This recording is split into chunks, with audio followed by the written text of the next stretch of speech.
মহানবী সাল্লাল্লাহু আলাইহি ওয়াসাল্লামকে বিভিন্ন সময় অপারেশন করে তার কলিজাকে পরিষ্কার করা হয়েছে।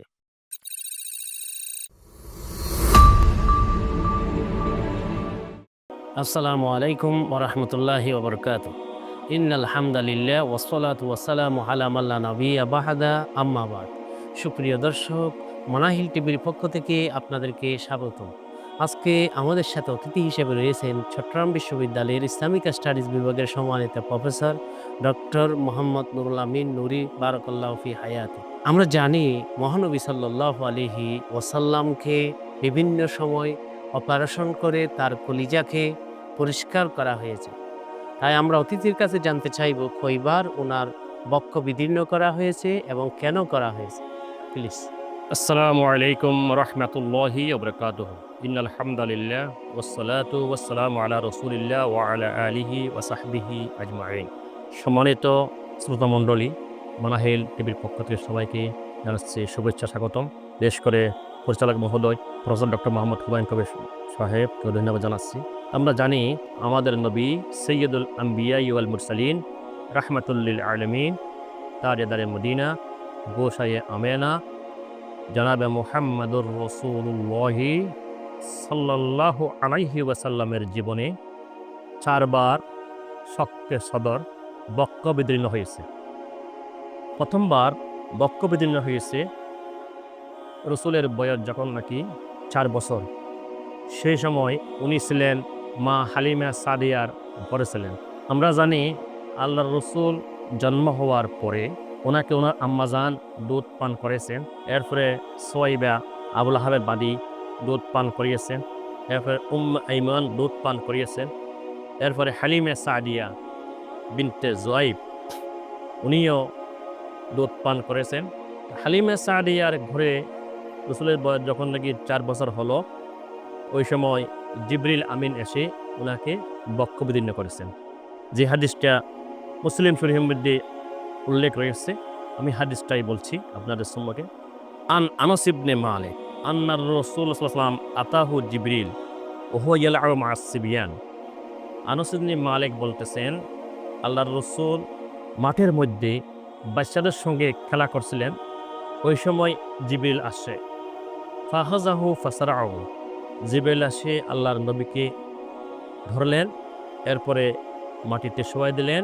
ফাশাক্কান কালবিহি, মাটিতে শোয়াইয়া ওনার বক্ষকে এরকম বিদীর্ণ করে ফাস্তাখরাজাল কালব, ওখান থেকে কলবকে বের করলেন। ফাস্তাখরাজা মিনহু আলাকাতান, সেই কলবটা একটা অংশ বের করলেন এবং বলেন হাজা হাজ্জুশ শাইতান মিনকা, বলে যে এই অংশটা শয়তানের পক্ষ থেকে। সুম্মা গাসালাহু ফি তাসতিন মিন জাহাবিন বিমায়ে জামজাম, এরপরে ওই অংশকে ফেলে দিয়ে কলবটাকে উনি সুন্দর করে জমজমের পানি দিয়ে একটা স্বর্ণের পাত্রে রেখে এরকম পরিষ্কার করলেন। সুম্মা লামাহু, পরিষ্কার করে আবার ওনার বক্ষমণ্ডলটা ফিট করলেন। এরপরে এই অবস্থা দেখে অন্যান্য সহপাঠীরা সবাই বাড়ি গিয়ে হালিমা সাদিকে সংবাদ দিলেন যে আম্মাজান, যে আপনার ছেলেকে এরকমভাবে এক লোক মেরে ফেলতেছে। তারা বললো ইন্না মুহাম্মাদান কাদ কুতিল, মুহাম্মদকে তো মেরে ফেলা হয়েছে। তখন সবাই ঘর থেকে দৌড়ে আসে, দেখে যে আল্লাহ রাসূল সাল্লাল্লাহু আলাইহি ওয়াসাল্লাম তার অবস্থানে আছেন, এখন ভালো অবস্থানে আছেন, কিন্তু চেহারার চেহারার রং একটু বিবর্ণ হয়ে গেছে।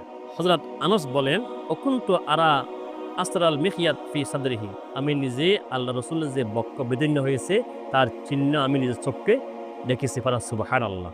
যেহেতু আনাস ইবনে মালিক আল্লাহর নবীর দরবারে 10 বছর নবীর খেদমতে উনি ছিলেন। এই হলো আল্লাহ রসুলের প্রথম যে বক্ষ বিদীর্ণ। এই প্রথম বক্ষ বিদীর্ণ এই জন্য হলো যে আল্লাহ রসুল হলেন শ্রেষ্ঠ নবী হবেন এবং শ্রেষ্ঠ রসুল হবেন এবং আদম সন্তানের সর্দার হবেন। এই জন্য ওনাকে প্রথম থেকে আল্লাহ রাব্বুল আলামিন তদারকি করেছেন এবং 4 বছর বয়সে ওনার কলবকে ধৌত করে ও কলব থেকে শয়তানের যে অংশটা আছে ওটাকে বের করে দিয়ে জমজমের পানি দিয়ে ওটাকে জিবরিলের মাধ্যমে পরিষ্কার করলেন, যাতে করে তিনি বাল্যকাল থেকে অন্য কোনো খারাপ কাজে, অন্যায় কাজে জড়িত না হয়ে যান। আল্লাহ রাব্বুল আলামিন তাকে প্রথম থেকেই কলবকে পরিষ্কার করছেন এবং এটা হলো প্রথম পদক্ষেপ। দ্বিতীয়ত, রাসূলের বয়স যখন নাকি 10 বছর, তখন দ্বিতীয়বার বক্ষ বিদীর্ণ হয়েছে। দ্বিতীয়বার বক্ষ বিদীর্ণ হয়েছে। এটাও হাদিসে আসছে। আবু হুরায়রা বলতেছেন যে আমি আল্লাহর রসুলকে বিভিন্ন প্রশ্ন করতে খুবই সাহস করতাম, যে সাহসটা অন্য কোনো সাহাবী করতেন না। আমি বললাম, হে আল্লাহর রসুল, আপনি আপনার মধ্যে নবুয়তের কি দেখলেন? রসুল সঙ্গে সঙ্গে একটু নড়চড়ে বসলেন, বসিয়া বলতেছেন, আমি ময়দানে ছিলাম, সেই সময় আমার বয়স ছিল 10 বছর আর কিছু মাস। সেই সময় একজন ফেরেশতা আমার উপরে আসলো, আমার পাশে বসে তারা আলাপ আলোচনা করছে।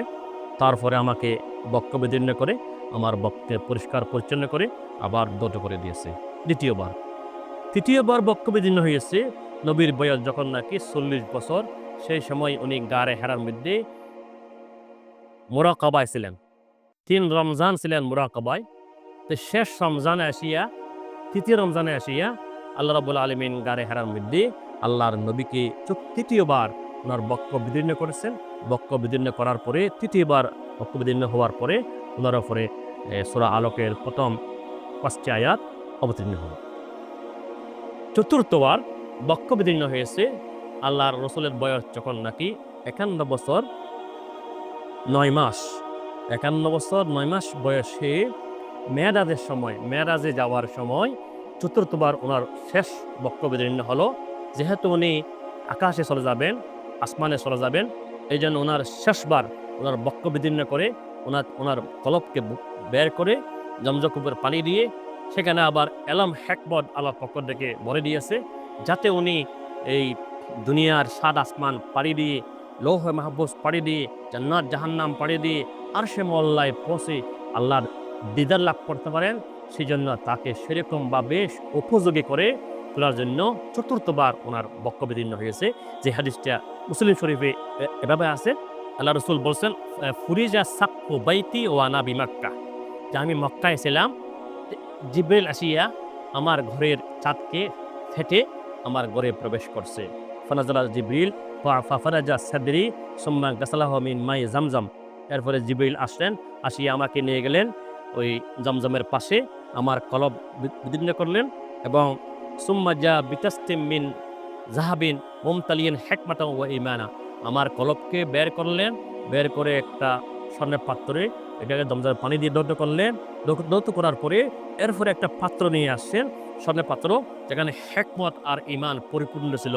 ওখানে আমার কলব রেখে ওইটা সহ আবার আমার অন্তরে ফিট করে দিয়েছেন।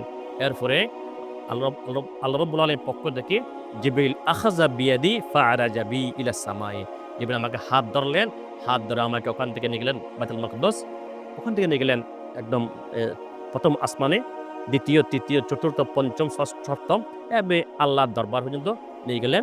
এই হলো রাসূল সাল্লাল্লাহু আলাইহি ওয়াসাল্লামের বক্ষ বিদীর্ণের 4বার ঘটনা ঘটছে। 4 বছর বয়সে একবার, 10 বছর বয়সে একবার, 40 বছর বয়সে একবার, 51 বছর বয়সে চতুর্থবার হয়েছেন। এ হলো রসুলের বক্ষ বিদীর্ণ। উদ্দেশ্য হলো আল্লাহর রসুলকে পবিত্র করে, পরিচ্ছন্ন করে, এলম হিকমত ভরে দিয়ে যাতে ওনাকে দু জাহানের নবী হিসাবে পৃথিবীতে পাঠাতে পারেন, সেই জন্য ওনাকে সেরকমভাবে সুন্দর করে গড়ে তোলার প্রয়াসে, গড়ে তোলার উদ্দেশ্যে 4বার বক্ষ বিদীর্ণ আল্লাহর নবীর জীবনে ঘটেছে। এই হলো সংক্ষিপ্ত ইতিহাস। ধন্যবাদ প্রফেসর ডক্টর মোহাম্মদ নুরুল আমিন নুরি, বারাকাল্লাহু ফি হায়াতি।